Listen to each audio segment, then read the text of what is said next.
So, as far as your relationship with the Don and Mike show, because obviously Right. we know where that went, but it's come up, and I asked Mike when he was on the show recently, what's your relationship with Don these days? Don used to refer to you on the show as his best friend. Are you guys still really close? We are friends. We are not as close as we were. I would say because it is my understanding, and I absolutely I can totally wrap my head around it, that he relates that era of his life to a time when he was married to Frida, and Yeah. I think it's sometimes he doesn't want to revisit that. Yeah. So if the association with me brings up bad feelings or sad feelings for him, I wouldn't wish that on anybody. He remains my son's godfather. Yep. Swap Christmas cards with the guy, and I wish him all the best. I love that he's back on the radio. He's so amazingly talented. That's where he belongs. But as far as saying we're close friends now, I'd have to say no.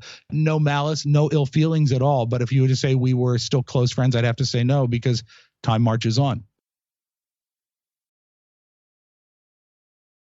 And let's get right into it, because I want to start with talking about your days on Don and Mike, and unfortunately how it kind of came to an end.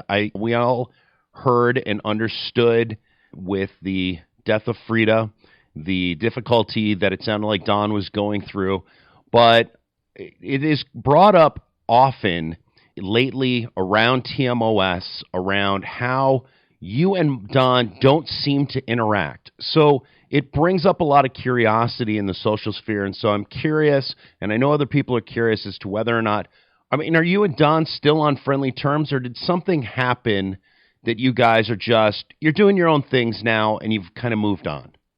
The answer to your question is we are on friendly terms. I don't communicate with Don with any level of frequency because of what the latter part of what you said, which is you kind of move in other directions, and I think it gets awkward based on the type of radio that we do, and that we kind of do the same things now. But I had an email exchange with Don a couple of weeks ago where he had said some very nice things about me on his radio show, and somebody, a very, very nice listener, shared that with me, because I don't listen to his podcast on a regular basis, and I don't think he listens to our show on a regular basis. And so that was the way I got it. I got it as a file that was sent from a listener, and I immediately fired off an email to him saying thank you. And, we had a very nice exchange, and it's not frequent, but it is friendly.